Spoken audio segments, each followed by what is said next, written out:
예수 그리스도의 보혈 이윤식 목사입니다. 제7장 보혈과 언약 계속하겠습니다. 보혈을 통한 화목. 골로새서 1장 20절 그의 십자가의 피로 화평을 이루사 만물 곧 땅에 있는 것들이나 하늘에 있는 것들이 그로 말미암아 자기와 화목하게 되기를 기뻐하심이라. 본문의 화평은 자신을 제물로 바쳐 화평의 피를 흘림으로써 이루어진 것을 말하고 있습니다. 화평을 이루사, 헬라어 에레노포이에사스는 과거 분사죠. 또 하나님이 예수님을 통해 이루신 화평이 단번에 이루어졌다. 그걸 말하고 있죠. 진노의 자녀요. 하나님과 원수된 자들이었던 우리를 하나님과 화목으로 이끌기 위해서 예수 그리스도의 십자가에 못 박힘으로써 화목의 피를 흘리십니다. 십자가의 복음, 피의 복음이 사라져갈 때에 예수님의 화목해 하는 피의 신앙을 회복하기를 바랍니다. 화목의 피가 아니면 구속의 역사가 이루어질 수가 없기 때문입니다. 교회 자체가 세워질 수 없는 것입니다. 즉 예수님의 십자가의 화목의 피만이 죄로 말미암아 원수된 모든 것에서 하나님과 화평을 이루게 됨을 의미합니다. 하나님은 거룩하시죠? 인간은 죄로 더러워져 악합니다. 이렇게 극과 극으로 다른 이 둘이 화해를 할 수 있는 것은 오직 화목해 하는 예수 그리스도의 피밖에 없습니다. 하나님께서 예수 그리스도를 화목 제물로 삼으시고 그 피를 믿는 자들과 화목하셨습니다. 곧 그 피를 믿는 자들에게 안에서 진노를 거두셨습니다. 그러므로 피로 화목하게 되었다는 것은 죽음에서 생명으로 옮겨졌는데 바로 이것이 기독교의 핵심 교리인 것입니다. 여기서 화목의 중심된 범위는 우주의 모든 만물임을 말하고 있습니다. 일부분이 아닌 만물이 회복됩니다. 무슨 말입니까? 인간이 죄로 말미암아 하나님과 인간의 모든 피조물들이 하나님을 배반하였습니다. 여기에는 만물은 땅에 있는 것들과 하늘에 있는 것들을 모든 것을 의미합니다. 만물이 회복된다는 것은 먼저 죄로 말미암아 하나님과 원수된 모든 피조물들이 있었다는 것입니다. 즉 만물이 주인 되신 하나님을 배반했다는 것입니다. 그러므로 우리 주님의 구속 사업에서 화목이 자연적으로 제일 먼저 오기 마련입니다. 그리고 또한 그 구속에 참여하기를 원하는 죄인들이 해야 될 일 가운데서도 단연코 이 화목이 제1위를 점유하고 있습니다. 오직 화목을 통해서만 구속이 주는 다른 많은 축복들에 참여할 수 있기, 이미 회복된 신자들도 보혈의 뜻과 그 축복들에 대한 더 깊고 더 풍성한 영적 개념을 깨닫는 것은 참으로 중요합니다. 구속 안에서 보혈의 능력이 화목에 근거하고 있다면 화목을 더 분명하고 온전하게 아는 것이 보혈의 능력을 온전히 체험한 가장 분명한 길일 것입니다. 성령께 완전히 복종된 심령은 틀림없이 화목이 의미하는 바를 배우게 될 것입니다. 보혈을 통한 화목이 무엇을 의미하는지 자세히 알아보겠습니다. 첫째, 죄는 화목을 필요로 했습니다. 로마서 3장 24절 그리스도 예수 안에 있는 속량으로 말미암아 하나님의 은혜로 값없이 의롭다 하심을 얻은 자 되어 3장 25절 이 예수를 하나님이 그의 피로써 믿음으로 말미암는 화목제물로 세우셨으니 이는 하나님께서 길이 참으시는 중에 전에 지은 죄를 간과하심으로 자기의 의로우심을 나타내려 하심이니.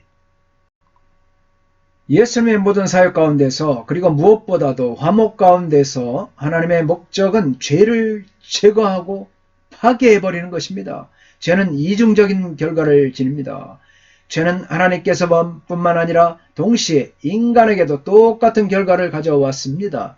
그런데 우리는 일반적으로 인간에 대하여 미친 그런 죄의 결과만을 강조합니다. 그러나 그 죄가 하나님께 영향을 미치는 결과는 훨씬 더 무시무시하고 심각합니다. 죄가 하나님께 영향을 미친 결과 우리를 지배하는 권세를 갖게 되기 때문입니다. 모든 주의 주님이신 하나님께서는 그러한 죄를 그냥 보고만 계실 수 없었습니다. 그리고 죄는 마땅히 슬픔과 죽음을 초래한다는 것이 하나님의 절대적인 법칙입니다. 죄를 짓자 인간은 하나님의 그런 법칙으로 인하여 죄의 권세하에 놓이게 되었습니다. 그래서 그런 하나님의 율법에 의거해서 반드시 구속이 착수되어야 죄는 거룩하신 하나님을 대항합니다. 그래서 죄는 하나님의 진노를 반드시 일으키고 마는 것입니다. 하나님께서 인간을 사랑하시면서 계속 교제하기를 원하시지만 반면에 죄는 하나님이 인간의 반대자가 되게 하였습니다. 인간을 향한 하나님의 사랑은 조금도 변하지 않은 채로 있지만 죄는 하나님께서 인간과 더불어 교제를 갖는 것을 불가능하게 만들었습니다. 죄는 하나님께서 인간에게 그분의 사랑을 쏟는 대신에 그분의 진노와 저주와 심판을 쏟게 만들었습니다. 하나님께서 인간과 맺고 있는 교제 가운데서 죄가 일으킨 변화는 무서운 것입니다. 인간은 하나님 존전에 죄책을 지닌 인간입니다. 그리고 죄성은 빚이죠, 빚. 우리는 빚이 어떤 것인지를 알고 있습니다. 빚은 한 사람이 다른 사람에게 갚도록 요구할 수 있는 것입니다. 그리고 빚은 반드시 갚아야 해결될 수 있습니다. 반드시 빚을 갚지 않으면 안 돼요. 지불되지 않습니다.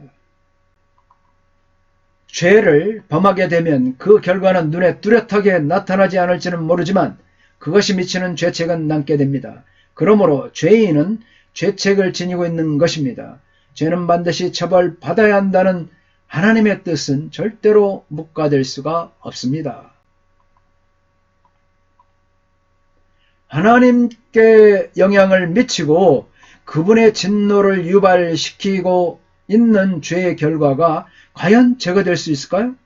죄가 하나님 앞에서 깨끗이 지워질 수 있습니까? 만약 이런 일들이 이루어진다면 우리 안에서 자리 잡고 있는 죄의 권세도 파괴될 것입니다. 죄책은 오직 화목을 통해서만 제거될 수 있습니다. 화목의 결과로 죄사함이 이루어졌습니다. 하나님께서는 우리 모든 죄와 허물을 완전히 면제해 주셨습니다. 죄에 대한 화목 제물이 이루어졌기 때문에 우리는 이제 하나님과 화목될 수 있습니다. 고린도후서 5장 19절 곧 하나님께서 그리스도 안에 계시사 세상을 자기와 화목하게 하시며 그들의 죄를 그들에게 돌리지 아니하시고 화목하게 하는 믿음을 우리에게 부탁하셨느니라.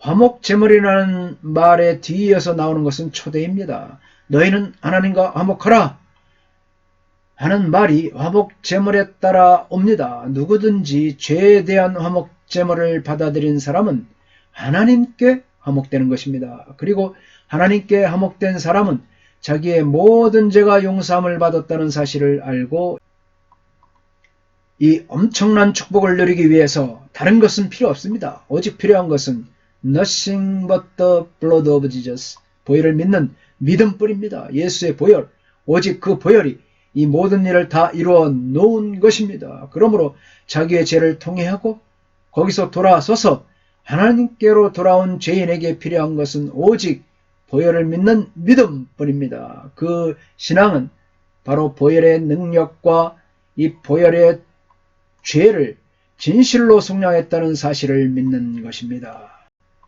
성령께서 이 화목제의 영광을 당신에게 나타내 주시기를 간절히 기도하십시오. 그리고 죄를 사하는 용서가 예수께서 흘리신 보혈을 통해서 당신에게 임했다는 사실을 성령께서 알게 해 주시도록 간절히 기도하기 바랍니다. 감사합니다. 다음 시간에 뵙겠습니다. 건강하십시오. 샬롬.